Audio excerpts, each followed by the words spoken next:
Hello guys, welcome back to Crick Stories. 2016 లో West Indies men's team T20 world cup గెలిచింది. అదే year West Indies women's team కూడా T20 world cup గెలిచింది. మీకు గుర్తుంటే ఇండియాలో సెలబ్రేషన్స్ కూడా జరిగాయి. ఇప్పుడు మళ్ళీ 10 years తర్వాత 2026 లో ఇండియాకి మళ్ళీ అలాంటి ఆపర్చునిటీ వచ్చింది. 2026 T20 వరల్డ్ కప్ మెన్స్ మన వాళ్ళు గెలిచారు. 2026 ఉమెన్స్ వరల్డ్ కప్ గానీ ఇండియన్ ఉమెన్స్ గానీ గెలిస్తే ఒక మంచి హిస్టరీ అయిపోద్ది అండ్ అలా ల్యాండ్ మార్క్ మిగిలిపోతుంది కూడా. ఫస్ట్ మ్యాచ్ లో పాకిస్తాన్ ని చిత్తుగా ఓడించారు అండ్ మంచి రన్ రేట్ కొట్టారు. టాప్ 2 లో ఉన్నారు పాయింట్స్ టేబుల్, ఎందుకంటే ఆస్ట్రేలియా టాప్ 1 లో ఉంది కాబట్టి. అండ్ సెమీస్ కి వెళ్ళడానికి కూడా కొంచెం అవకాశాలు మెరుగుపడ్డాయి. అది ఎలానో కూడా డిస్కస్ చేద్దాం. బట్ ఇప్పుడున్న పరిస్థితుల్లో ఈ పాయింట్స్ టేబుల్ లో ఉన్న టీమ్స్, మనకి స్కెడ్యూల్ లో ఉన్న మ్యాచెస్ ఇవన్నీ చూసుకుంటే ఇండియా ఫైనల్ కి వెళ్లే ఛాన్సెస్ ఎంత వరకు ఉన్నాయి, ఒకవేళ ఫైనల్స్ కి వెళ్ళినా ఎవరితో గెలిచి వెళ్లాల్సి వస్తుంది, ఈ థింగ్స్ అన్ని డిస్కస్ చేద్దాం. Let's get into the video. So ఈ T20 వరల్డ్ కప్ లో 2 గ్రూప్స్ ఉన్నాయి. గ్రూప్ ఏ లో ఇండియా ఉంది. ఈ గ్రూప్ ఏ లో మొత్తం 6 టీమ్స్ ఉన్నాయి. 6 టీమ్ ఏమిటి అని ఒకసారి చూసుకుంటే Australia, India, Pakistan, Bangladesh, south Africa and Netherlands, ఈ 6 టీమ్స్ ఉన్నాయి. సో ఈ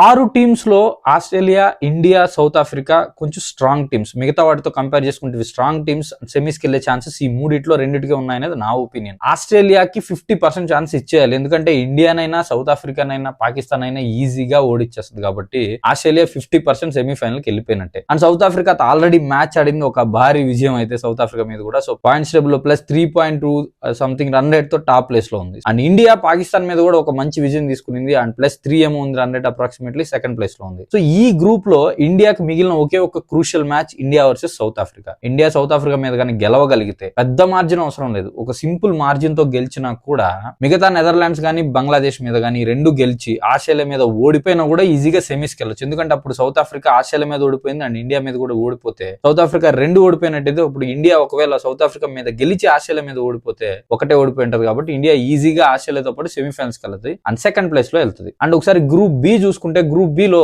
ఇంగ్లాండ్, న్యూజిలాండ్, వెస్టిండీస్ వీళ్ళ ముగ్గురికి ఎక్కువ ఛాన్సెస్ ఉన్నాయి. అండ్ న్యూజిలాండ్ మీద వెస్టిండీస్ గెలవడం వల్ల వెస్టిండీస్ కొంచెం ఛాన్సెస్ పెరిగాయి సెమీస్ కి. ఒకవేళ అక్కడ England first place and West Indies second place లో కానీ క్వాలిఫై అయితే ఇండియా వర్సెస్ ఇంగ్లాండ్ సెమీఫైనల్ జరిగే ఛాన్సెస్ చాలా ఎక్కువ ఉన్నాయి. So this is the present scenario and మనకున్న ఎక్స్పెక్టేషన్స్ ప్రకారం India versus England mostly semi-final జరిగే ఛాన్సెస్ ఎక్కువగా ఉన్నాయి. ఆస్ట్రేలియాతో సెమీస్ ఆడడం కంటే ఇంగ్లాండ్ తో సెమీస్ ఆడితే ఇండియా గెలిచే ఛాన్సెస్ ఎక్కువ ఉంటాయి కాబట్టి ప్రజెంట్ ఉన్న సినారియోలో ఇండియా ఫైనల్ కి వెళ్లే ఛాన్సెస్ అయితే ఒక 50% ఉన్నట్టే అనుకోవచ్చు. But that to south Africa మీద గెలవాలి. సెమీఫైనల్స్ ఎవరితో పడ్డా, అది ఏదో న్యూజిలాండ్ గానీ, వెస్టిండీస్ గానీ, ఇంగ్లాండ్ గానీ ఎవరితో పడినా గెలవాలి. బట్ ఫైనల్లో ఆస్ట్రేలియాతో ఆడాల్సి వస్తుంది. ఆస్ట్రేలియాని మనం కొట్టడం అనేది చాలా కష్టం, ఎందుకంటే ఉమెన్స్ క్రికెట్ లో ఆస్ట్రేలియా డామినేషన్ ఎంత అనేది మనకు తెలుసు. అండ్ ఇండియా ప్రతిసారి ఓడిపోయిందంటే అది ఏదో ఇంగ్లాండ్ ఆర్ ఆస్ట్రేలియా, ఇవి 2 టీమ్స్ చేతిలోనే ఓడిపోతుంది ఎక్కువగా. లాస్ట్ టైం ఇండియా ఫైనల్స్ కి వచ్చినప్పుడు కూడా ఆస్ట్రేలియాతోనే ఫైనల్స్ ఆడింది, ఓడిపోయింది. సో ఫైనల్స్ కి వస్తే ఆస్ట్రేలియా డిఫరెంట్ టీమ్ లా బిహేవ్ చేస్తుంది. అప్పటి వరకు ఎలాంటి ఫామ్ ఉన్నా లేకపోయినా ప్లేయర్స్ అందరూ అద్భుతంగా ఆడతారు. సో ఇండియా కొంచెం టెన్షన్ పడే ఛాన్సెస్ ఎక్కువగా ఉంటాయి, ఎందుకంటే మన వాళ్ళు ఫైనల్ కి వస్తే ఆ నర్వస్నెస్ ఎక్కువ అవుతుంది. సో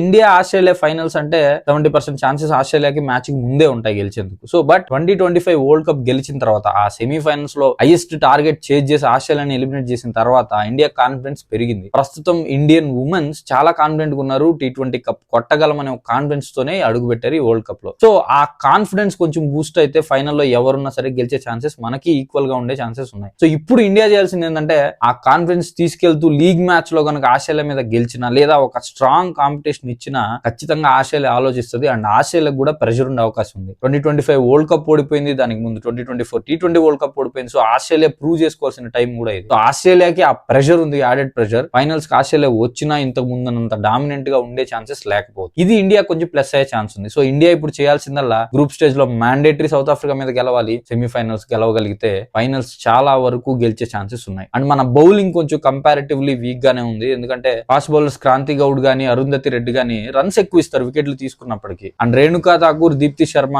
వీళ్ళిద్దరి మీద ఎక్కువ డిపెండ్ అయి ఉంటుంది టీమ్. క్రూషియల్ ఓవర్స్ వేయాల్సింది వీళ్ళే ఉంటారు కాబట్టి. అండ్ స్పిన్నర్స్ చూసుకుంటే అటు శ్రీచరణి గానీ, శ్రేయాంక పాటిల్ గానీ రీసెంట్ గా ఆడుతున్నారు ఇండియన్ టీమ్ కి. సో ఐసీసీ ఈవెంట్స్ లో ఎక్స్పీరియన్స్ కొంచెం తక్కువ, అందుకని ప్రెషర్ హ్యాండిల్ చేసే థింగ్స్ ఎక్కువ దీప్తి శర్మ మీద అండ్ రేణుకా ఠాకూర్ మీద పడే ఛాన్సెస్ ఉన్నాయి. బట్ మీ ఒపీనియన్ ప్రకారం ఇండియా ఆస్ట్రేలియా ఫైనల్స్ కి వస్తే ఇండియా గెలిచే ఛాన్సెస్ ఎంతవరకు ఉన్నాయంటారు? కమెంట్స్ లో చెప్పండి.